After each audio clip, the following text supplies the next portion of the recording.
Polyprotic acid titrations have the entire chemistry world befuddled. Let's go to Naomi Cirillo with more information. Okay, so here we have two graphs, one of a polyprotic acid, meaning with more than one proton, H+, and another graph of a monoprotic acid, meaning it is only able to donate one proton. The graphs visually are very similar except for the fact the polyprotic acid has more than one equivalence point. The reason for this is that an equivalence point occurs whenever H+ is dissociated or donated. A polyprotic acid or base is a compound that can donate or accept more than one proton. For example, H2SO4 is a polyprotic acid that can donate 2 hydrogen atoms in steps.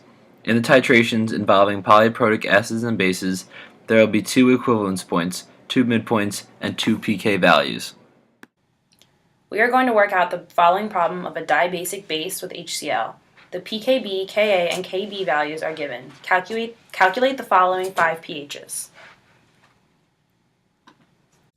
Okay, we're going to be explaining a problem containing a dibasic base that's being titrated with HCl.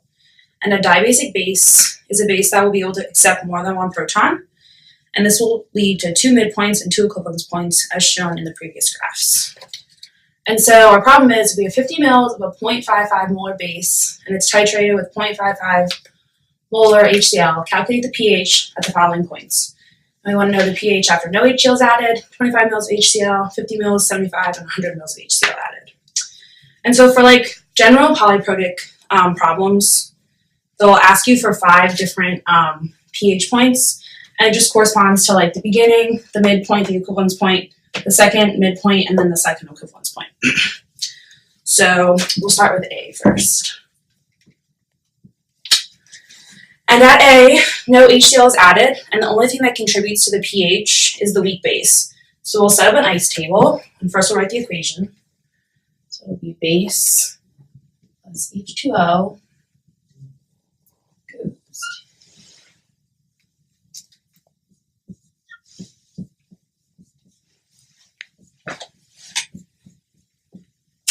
Okay, and then the first part is we write the initial concentration of all of the substances that we have. So H2O never contributes to the equation. And then we have 0.55 molar base to start with, and 0 of BH and 0 of OH. And then when our base and our water react with each other, we'll have a certain amount of moles that will, of base that will turn into BH. So we'll have to subtract an X from there and add those moles to the BH and the OH. And then you'll have your final concentrations at the end will be 0.55 minus the X, and then X and X. And then after this, you can set up an equilibrium equation. So we have our Kb value, which is equal to 0.0079 equals Kb1. And this, our Kb always equals your product. So you always have your products over your reactants. So in our equation, X and X would be our products, so it would be X squared.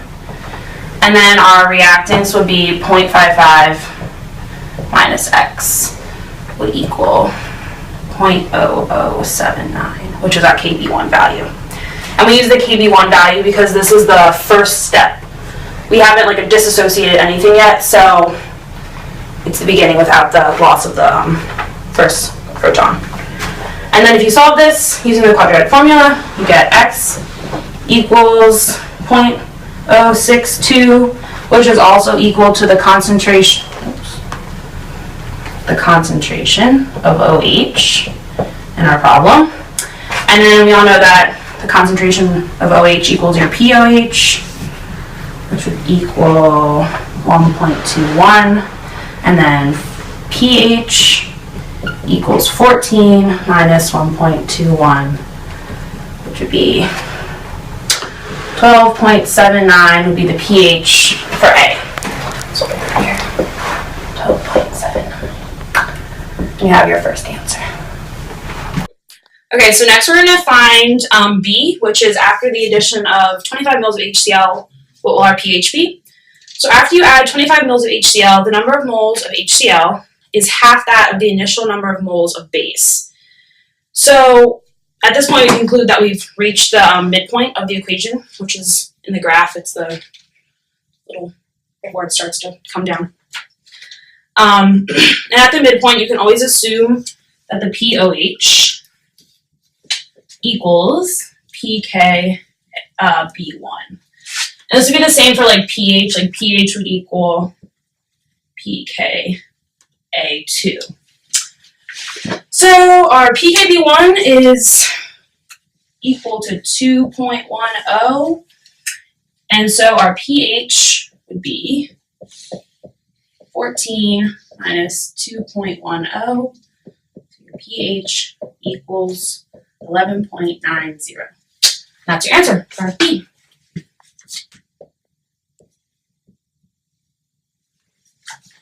Hi!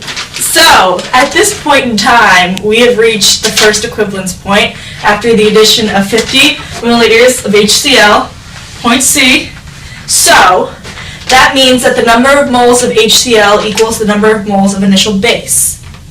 Okay, so since the first product of ionization is amphoteric, meaning it can act as an acid or a base, we can use this equation, which makes life a lot easier.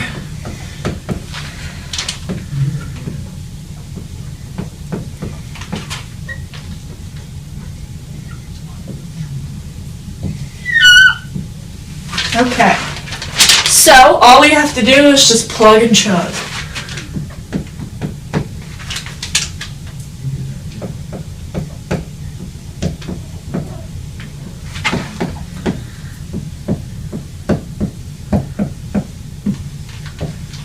And it's probably necessary to explain why we're subtracting by 14.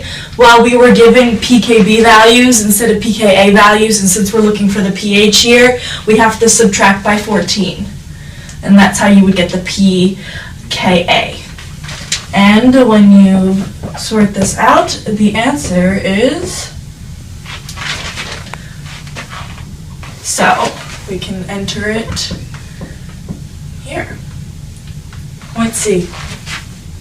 Okay, so since the first equivalence point occurred at 50 milliliters of HCl added, the second equivalence point is going to occur at 100 milliliters of HCl added. But before we get to that point, we have to stop at the halfway point between the first equivalence point and the second equivalence point. So that is when 75 milliliters of HCl is added. So in order to calculate the pH at that point, we're going to use this equation, since we have the pKb's. Okay, and so in order to get the pH, we're going to subtract by 14 of the pKb, and then our pH will equal, and then we can add that in here. Okay, so at this point, we are at the second equivalence point, and that happens after the addition of 100 milliliters of 0.55 molar HCl. And at this point, the number of H plus moles is twice the amount of the initial number of moles of base. Okay, so what we can do is we can use this equation here, figure that out, and let's solve it. Okay, so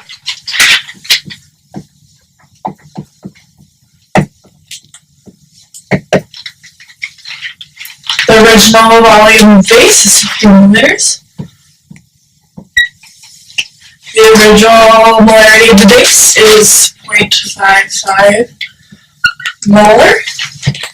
And then the total volume of everything is 150 milliliters solution. Okay. So when you solve that, you get... Okay, so now that we have the concentration of BH2 we want to get the pH. So therefore, we have to utilize an ice diagram, an ice chart, in which we write out the equation. And since they're all in the ratio of all the moles is equal 1 to 1, all we have to do is just add x on this side, subtract x on this side, and then that way we can utilize the quadratic formula over here by using Ka1